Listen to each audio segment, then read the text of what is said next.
I am about to jump out and start doing some carving, but I figured, usually I'll start things once I'm already set up and ready to go. I am going to start right here where I pick the things that I'm going to carve with, what I take out with me, all that kind of stuff. So, first things first, this is going to be a janky video because I'm going to be moving stuff around and making sure that it's all lined up. But I have my tools all lined up here, a whole bunch of things. So, little contractor bag that I keep on hand. First things first, first aid kit. So, here's what I grab when I'm about to go out carving. Grab an axe. Grab a saw. This is my Silky Big Boy. This axe is a Fidea Forge 860 gram carver. And I've got a bunch of axes. And honestly, it's a very privileged space to be in. I acknowledge that. But I do try a lot of different axes, and some people send me things to try, so I like to make sure that I'm using different axes all the time. That way I can tell you guys my opinions on things, which become, more developed over time as I try more things. Anyway, that's that axe. Because I'm going to be out there doing some kind of larger carving, I'll bring my little adze out as well. This is another one by Fidea Forge.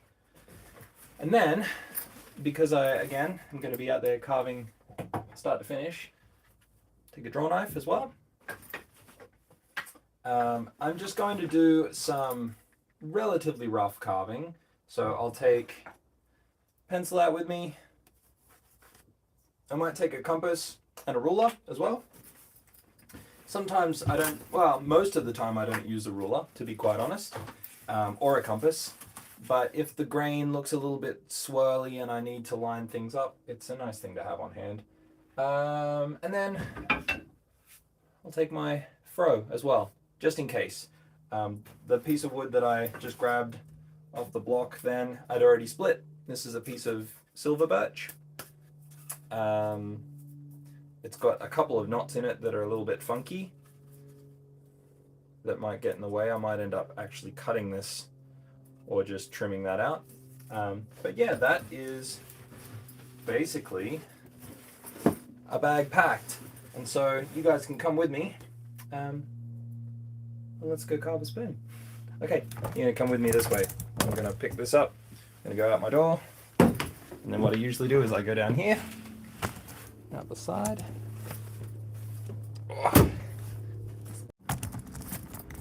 Oh, that seemed to drop out for a second. But anyway, here we are. We're in the carving space. Yeah, you can see that. So first things first, I get everything lined up, put everything where I need it to be.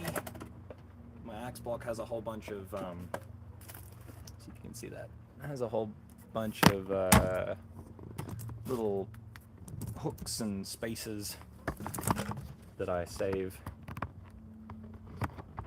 just for this moment to be able to kind of hang everything nice and close. Silver birch.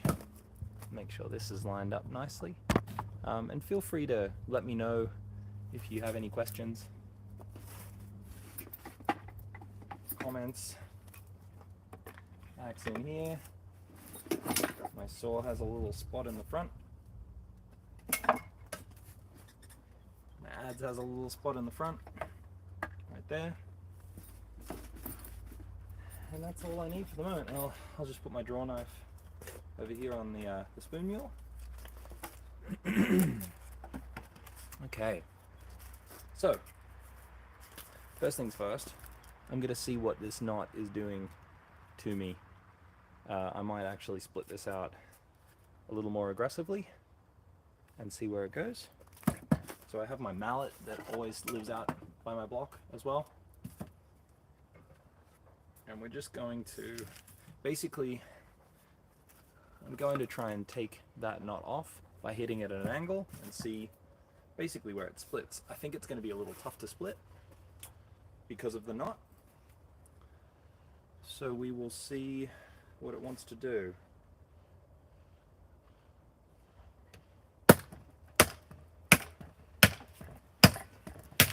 So I'm just curious where this knot actually goes. So you'll probably be able to see that it's a little bit wobbly. Okay, that's fine actually. You can see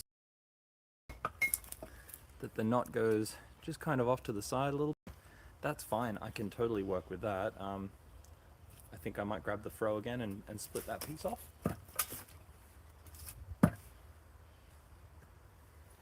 It's always nice to use the larger tools, the larger material removal. Saves your body having to work too hard. Okay.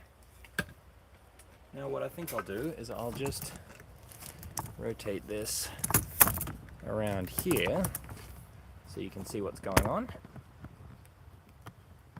And please let me know if you can see everything. I want to make sure. Oh, hello. Hello, Noah in South Louisiana. Right on. That's really cool. Good to see you. Good to have you here. Let me know if you have any questions. I'll answer them while I'm hacking away over here. I'm not usually setting up things live while I work. Oh, okay. I'm going to split this top piece off as well. This was from earlier on when I was actually splitting this and it was giving me some grief. So I moved to a different spot, but we'll... Basically, once you impact the wood grain like that, the damage is done. You've already kind of sent shockwaves through. So it's always best to cut your losses with this kind of stuff and just split out all of the stuff that you don't need. Or else what you might do is you'll start carving. Oh, good sound too, that's great. Yeah, sometimes I'll use a microphone, but right now it's just coming off the phone. So that's great. Yeah, this birch is really sticky. I don't know why that is. It's really fibrous. But anyway, that's getting nice and clean. So let's carve a spoon. Enough of this mucking about. Let's carve a spoon here. Okay, so first thing I like to do is I tend to work on the underside of the spoon first. So if you imagine that this is the bowl and it runs like that, I'll do this underside. I pretty much always do because it's the spot that requires the largest material removal straight away.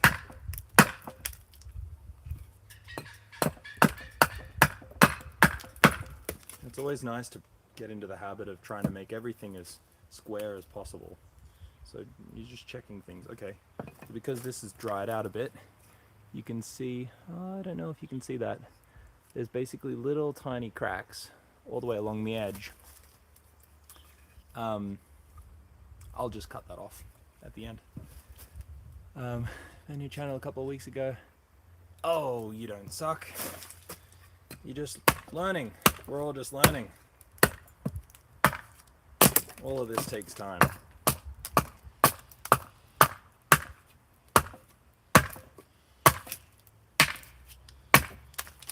Alright, so this is essentially the underside of the handle now.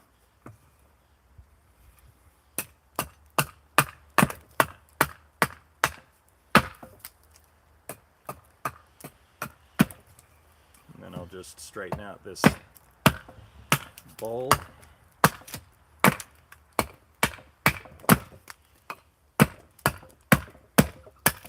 Okay. And quite often I'll just work with the axe, but because I have the saw on hand, I'll use both. So what I want to do is I want to get rid of all of that extra little like impact stress on the wood.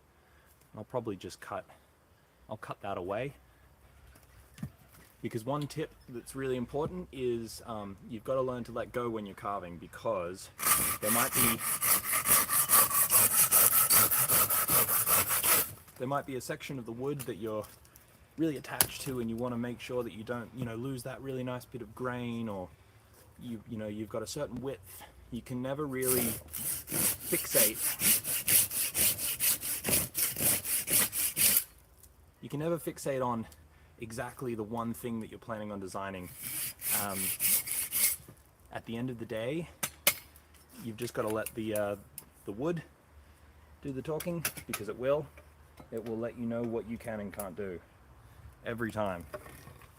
So I've just cut my crank line in there. That's going to be the lowest part of the spoon.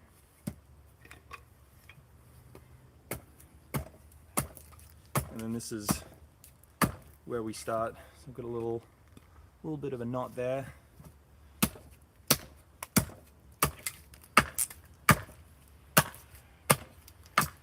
Oh, there we go. So there you go. That's probably not going to get in my way, but it's good to find it now, because that's always part of the fun, is what's on the outside of the spoon or the log isn't always an indicator of what's on the inside.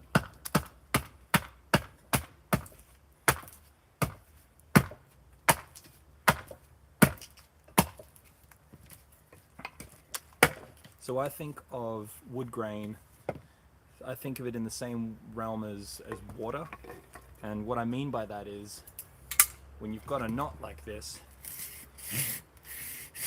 what those knots do is they ripple out, which is definitely going to cause me some grief. But at the end of the day, I'm going to see if I can work around that. What I might end up doing is cutting my loss and making something a little bit smaller. But I'll axe the rest out, and we'll see where we go.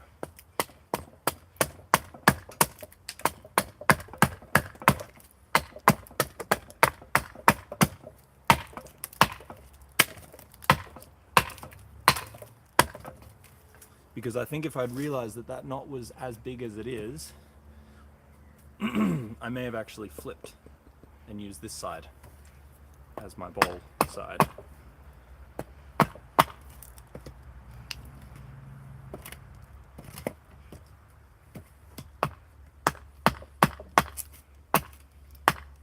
Because I think this might give me a bit of grief. And if I was carving a bunch of spoons right now, I would probably just chuck this to the side and do something else for a while. Oh, that's so great to hear, Noah. Thank you so much for saying that. It's very, very nice to hear. I'm a big believer in the fact that, what I know, I want people to be able to experience as well. I want to share what I can.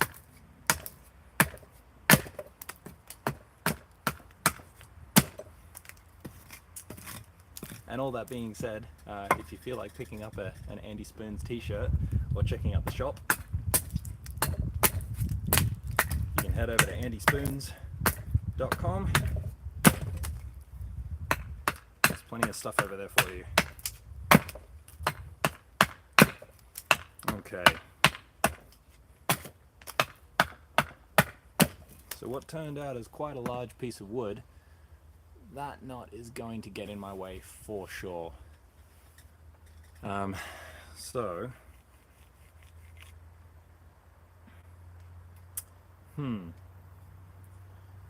there's not a lot that I can do about this. What I might try and do is basically sketch out, I don't usually do this, but because of this knot I think I will, sketch out a little bit of a bowl shape in a way that dodges this knot.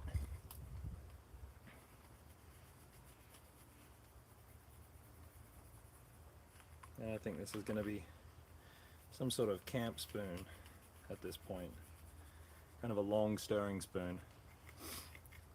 A small bowl for a stirring spoon or a cooking spoon is actually really nice to use. You don't need a big honking bowl shape to, you know, to stir your eggs.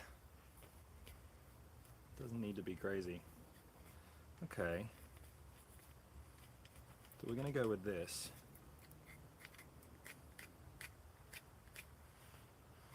That's going to be a rough shape.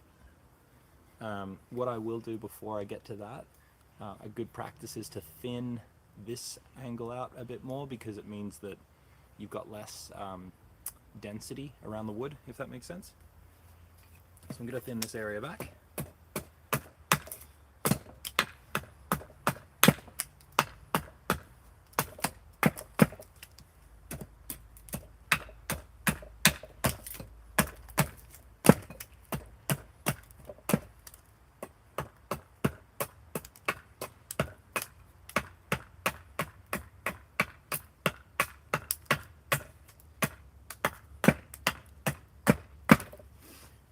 And because it's quite thin, I think I might make it a little chunky as well.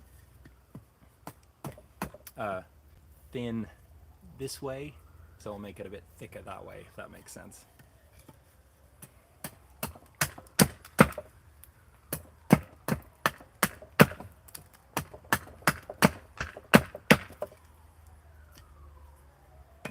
And because you can see this little shake here, also going to be another bit of a pain, I think.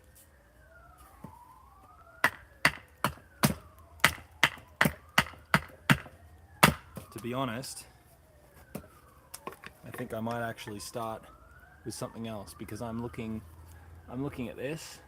This is going to be a good lesson in letting go, because I think that this knot goes all the way through to that side, which is just not worth it. And I have so much other wood to work with.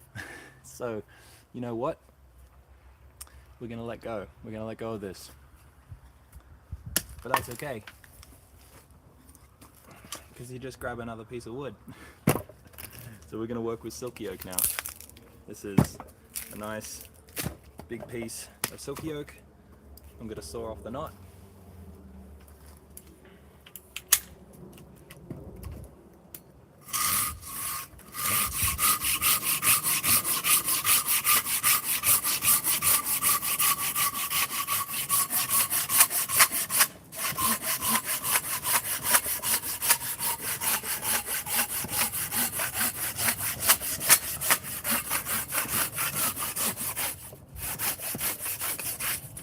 So you're really seeing the process in full force, where you do have to learn to let go of things. And this is how I would often work. I would have thrown that in the pile a while ago, but I was just keeping going because of the live. But you do have to learn to let go. So this is nice and straight on this end. So I'm feeling good about this. Split this out. There we go. Beautiful. So the nice thing about this big chunk is that I've got quite a lot to work with. It's pretty even, so I can kind of pick where I want to go with this. I think I'm going to go with what's called radial, where you're basically running along the side because it's nice and chunky, which is great. It's nice and easy to carve as well. So this is silky oak. It's Australian native timber. And this is going to be a really lovely eating spoon. So first things first, I think I can actually split out a little bit more of this. It's always good to make your job a little easier at the start. There we go. That's a good amount. Perfect. That's lovely. So this just makes my life that little bit easier. If you're just hacking away at a big block, it can often be a bit of a pain. So,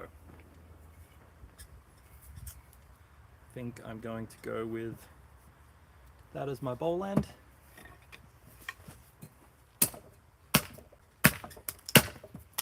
And this will be a much quicker process for sure, because there's no knots in this one, so it's nice and easy to just pare away.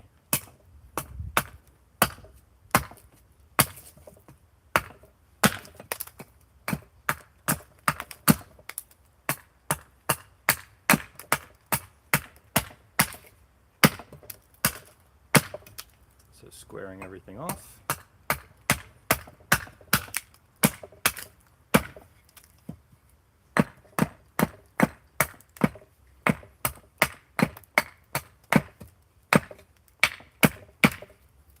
That's the underside.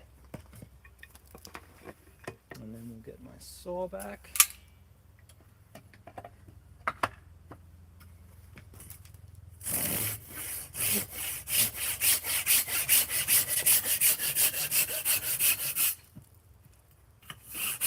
There we go. And axe out this crank. Might see if I can bring this down just a little bit. There we go. There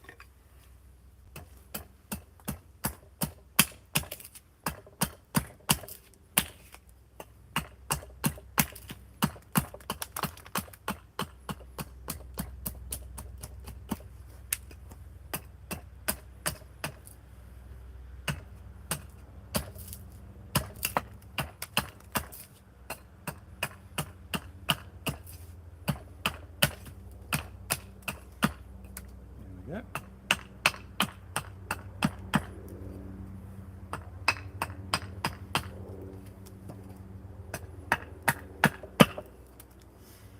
So that's the first little section.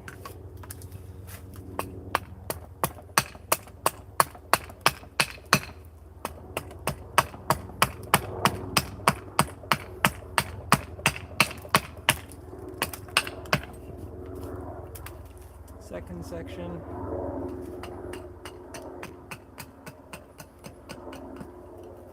Just lining everything up.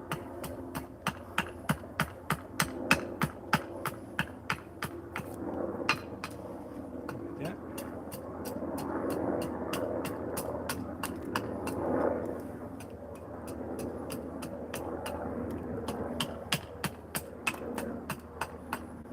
Now, I always recommend, for safety, where I was axing just then, never axe past the 3/4 mark if you're not comfortable. I've been axing for many years at this point, and I have definitely still swung the axe and had it land right there, because you're not focusing all the time, and so that's often one of the more dangerous spots, because you think that it's going to be easy. So that's why everything tightens up. You get really nice and tight. Make sure that I'm really focused on that. And we're looking pretty good with the crank. Just bringing this back just a little bit more.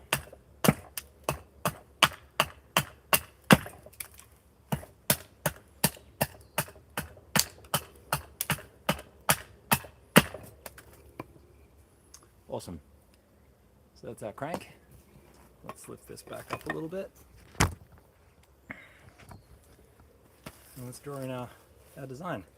So I always start with my center line.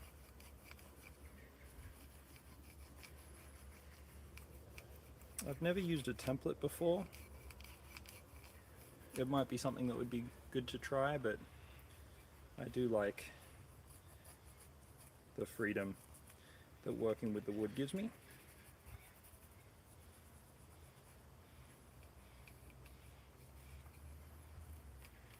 And I'm always rotating the work around, checking my form. I think this one might be an asymmetric spoon. So that means it's going to be a little bit sharper on one side, and then it'll swoop down don't do these very often, but I feel like doing it now. Again, cool thing about not using a template is that you can just decide to do something different instead. So you can see it's got a little high point, and the reason for that is if you're, so this is right-handed, I'm left-handed, but I tend to do a lot of asymmetric right-handed because there's more right-handers, and it means that when you're holding it, the sharp point hits the corner, if that makes sense, the corner of the bowl. And I'm doing this eating spoon quite chunky to start with, just to give me those broad brush strokes. This is a pretty standard kind of, I don't know what you would call it, flared handle shape. I do this style fairly often. And there we go. So just to make life easier, I'll get the saw back out, and let me bring this down again so you can see. There we go. Like this. That way.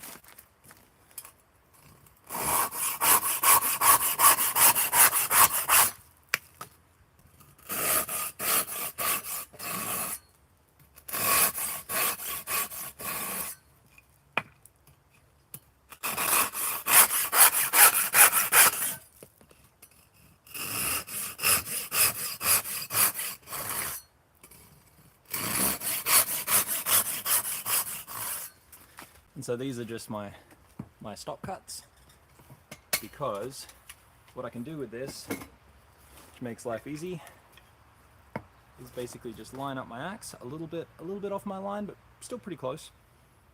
And then I'm just going to bump the whole thing down. And then you've got that little stop cut. And then once that's freed up,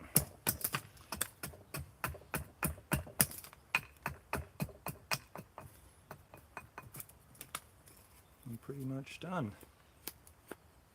And I like to work everything on one side if I can.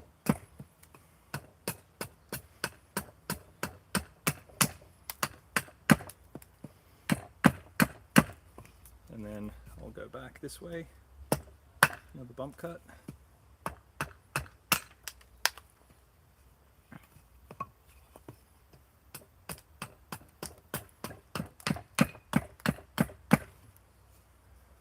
There we go, and I'll save the shoulders for a second. Let's get this one lined up. Not a little fray. Now there's a teeny tiny knot here. So what you want to make sure is when you're lining up your bump cut, if you go too close to that knot, it could swerve you in. Reading the grain is a huge part of carving, especially green wood, because I don't sand anything. So making sure that I'm really being mindful of where the grain is the only way to make it work. There we go. And free that up a little bit more. And then anything else I can do with the draw knife, that's easy enough. Square this up. And then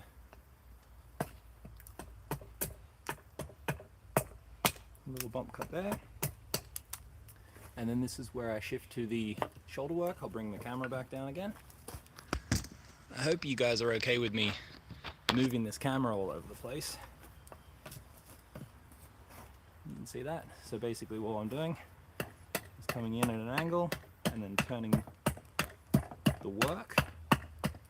My axe is going down at basically the same direction every time, and I'm just turning my work as I go.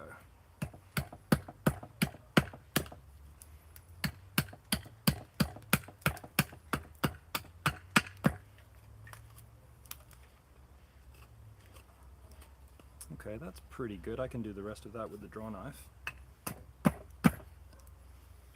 Just a little more over here. Like that. And then we just basically flatten out the two sides here.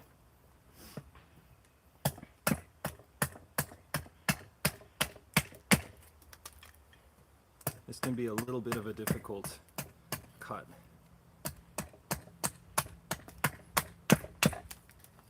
The key is always take less if you're not sure. There's nothing wrong with nibbling away at it. And then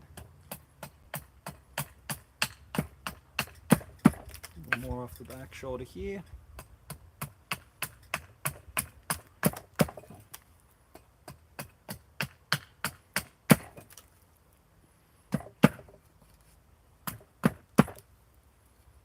Okay, and then the rest I can do with the draw knife. Easy enough. Oh, so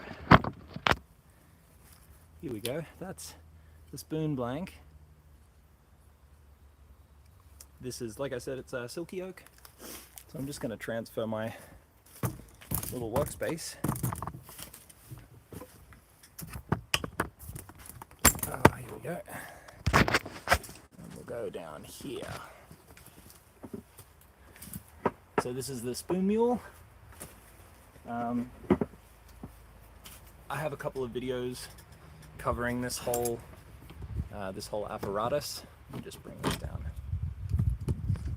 I should also mention I just posted a reel not too long ago today. I want to do an FAQ style video soon, and so let me know if there are any things that you want me to cover, because I'm going to be doing my best to cover all of them in that next video. Okay, so let's get this lined up so you can see what I'm doing. So spoon mule, like I said, feel free to check out the video covering the construction of this, but I'm basically just going to make sure my feet are clear, engage the jaws, and then clean everything up. And this is a pretty quick process. This won't take too long at all.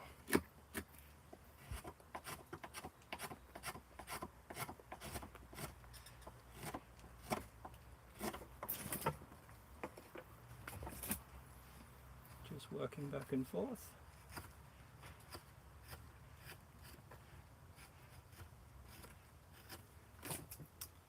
So that's one side cut through, and this other side's still a little rough. Swing this over.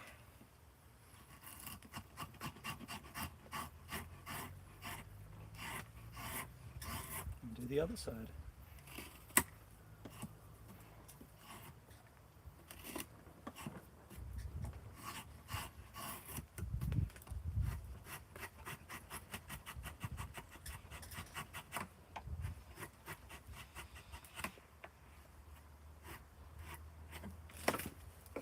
And spin it round.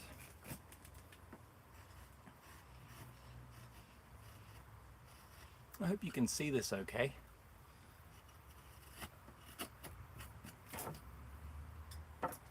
So we're nearly there. And what I like to do is figure out this whole area, and then I do the underside. And then at the very end, I'll do the top side, and then I'll probably redraw my design.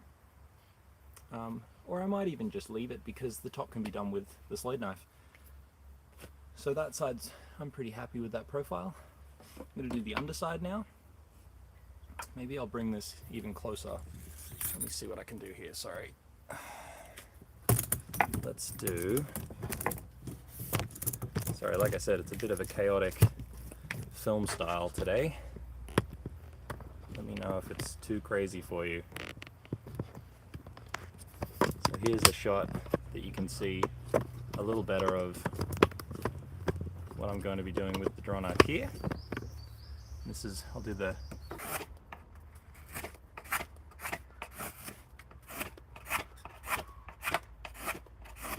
and then down the middle.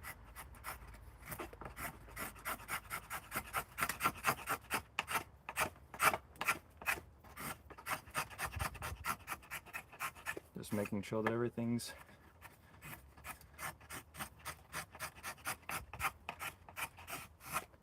nice and lined up. And then I just double check everything. You can see that's looking pretty good. Maybe tiny bit high on one side.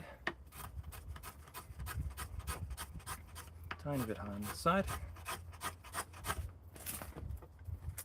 Okay, and then I'll switch to this back side here, which can be a little tricky.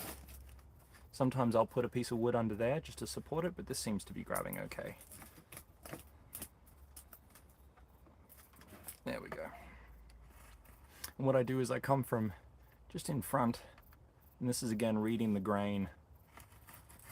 You kind of need to know a little bit more about grain direction before you start diving into this. But once you're in, it's pretty straightforward. Okay. And then doing the same on the other side.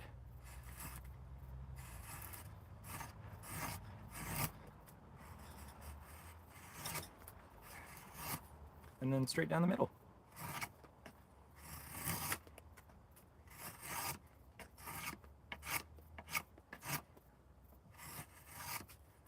Okay, that's getting pretty good.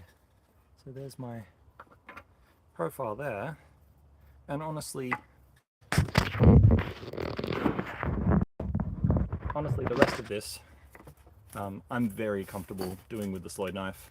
That's, you know, the top is easily switched around. What I might do, just while I'm here, is I'll set up and show you how I use the adze really quickly. Which I have done plenty of times before, but it is nice to just give you another little run through. So, hope you can see that. Here's my space. Here's my adze. And all I do with the adze is I'm going to sever the back fibers very lightly, and then I'm going to run back in towards those fibers that I've severed. And I'm going to be very light, because to be honest, barely need an adze for this. This is very much overkill. Because that's quite thin now, I don't want to put too much stress on it. So I've just broken up those fibers a little bit, and then I work back. And it might look really dangerous, it might look like I'm going to come back into my thumb, but I'm really just letting the adze stop, and I'm almost pulling back as I hit. I'm never really following through.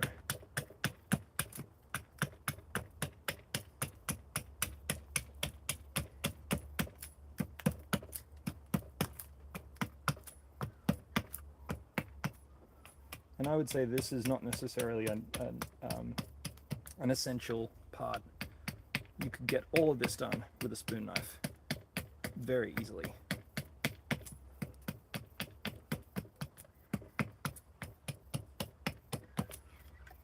And then, because it's in my hands, you just do a couple of little push cuts.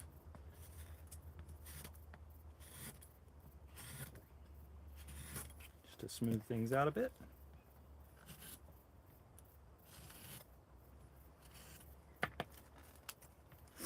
Oh, and there you go. So, just so I don't forget where my line was, right there. Oh. And there you go. That's a pretty nicely roughed out spoon that I'll be able to finish pretty quickly, you know, and I'd say that would be another half hour, but I've got other things to do, and this was going a little than I was expecting. But thank you so much to everyone for watching this. Yeah, check out the andyspoons.com site. Jump onto Instagram and let me know. Oh, you just got here. Hello. That tool is called an adze. I have a video covering a little bit more detail into that as well. But yeah, if you just got here, please let me know in the comments of the reel that I posted today what questions you might have about green woodworking and spoon carving and things like that. I would love to answer them all. I'm going to do a video covering a bunch of questions. in the next week or so. So yeah, definitely drop them in the comments in that reel, or just anywhere, or here, you know, let me know. But yeah, thanks again. I've been Andy. I hope you have a wonderful day.